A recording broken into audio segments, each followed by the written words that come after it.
সালে তৃণমূল কংগ্রেস ক্ষমতায় আসার পরেই জেলা সভাপতির পদ পান অনুব্রত মণ্ডল।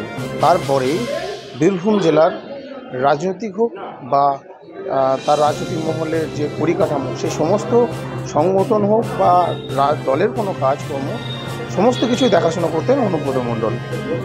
2022 সালে সেই অনুব্রত মণ্ডলকে গরু পাচার কাণ্ডে গ্রেপ্তার করেছিলেন সিবিআই আধিকারিকরা।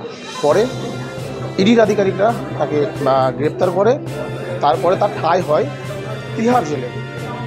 তারপরেই জেলার দায়ভার কে সামলাবে, একটা চিন্তার হার পড়েছিল এই তৃণমূল কংগ্রেসের দলের মধ্যে, যে কে সামলাবে পরবর্তীতে জেলা। এবং তারপরে বীরভূম জেলায় মমতা বন্দ্যোপাধ্যায় নিজে তিনি কিন্তু কোর কমিটি গঠন করেন। কোর কমিটির মধ্যে থাকেন কাজল শেখ, আশিস বন্দ্যোপাধ্যায়, সুদীপ্ত ঘোষ, বিকাশ রায়চৌধুরী, চন্দ্রনাথ সিংহ।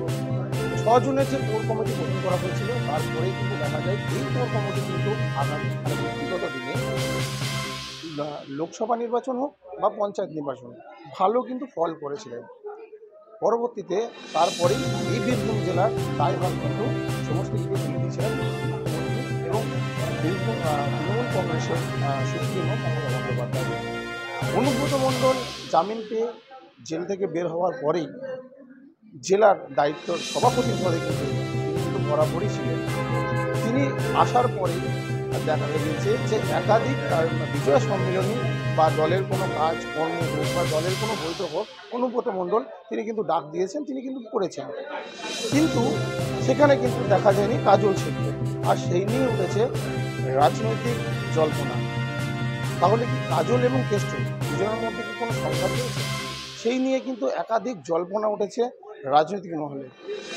এবং আজকে বীরভূম জেলার যে প্রধান কার্যালয়, সেখানে কিন্তু বেশ কিছুদিন আগে সিউড়ির বিধায়ক তথা বিকাশ রায়চৌধুরী তিনি কিন্তু এই কোর কমিটি এবং অনুব্রত মণ্ডলের যে একটি বৈঠক হবে তার কিন্তু আহ্বান দিয়েছিলেন এবং ডাক দিয়েছিলেন। সেই ডাকে কিন্তু ইতিমধ্যে আজকে উপস্থিত হয়েছে বীরভূম জেলার কোর কমিটির যে 5 জন সদস্য রয়েছে, সেই 5 জন সদস্য এবং অনুব্রত মণ্ডল। কিন্তু এখনও পর্যন্ত দেখা মেলেনি কাজল শেখ। তিনি কিন্তু এখনও পর্যন্ত বীরভূম জেলা যে কার্যালয় রয়েছে, সেই কার্যালয়ে কিন্তু এখনও পর্যন্ত তিনি আসেননি। তবে কাজল শেখ আসার পরে যে এই বৈঠক কি মোড় নেয়, এই বীরভূম জেলা কার হাতে থাকবে আগামী দিনে, কাজল শেখ আর কেষ্ট, সেই দিকে ইতিমধ্যেই নজর রয়েছে। ইতিমধ্যেই আমার সামনে কিন্তু কাজল শেখ তিনি কিন্তু এসে পৌঁছেছেন এবং দেখতে পাচ্ছেন যে কাজল শেখ কিন্তু এসে তিনি কি বার্তা দেন, তিনি কি আগামী দিনে কেষ্ট এবং কাজল দুজন কিন্তু একসঙ্গে বীরভূম জেলা কাজ করতে দেখা যাবে, নাকি বীরভূম জেলার রাস কাজল এবং কেষ্ট দুজনের মধ্যে কার হাতে থাকবে, সেই দিকে কিন্তু এখনো পর্যন্ত নজর রয়েছে। এখন দেখতে পাচ্ছেন যে কাজল শেখ তিনি কিন্তু এসে পৌঁছেছেন এবং কাজল শেখ তিনি কি বলছেন ইতিমধ্যে কাজল শেখ তিনি কিন্তু এসে পৌঁছেছেন, কি সিদ্ধান্ত নেওয়া আছে সেই দিকে কিন্তু দেখার বিষয়। দাদা, আজকে সিদ্ধান্ত নেওয়ার আগেই কি করে বলবো কি সিদ্ধান্ত নেবো, আগে বসি আলোচনা করি তারপরে বলছি।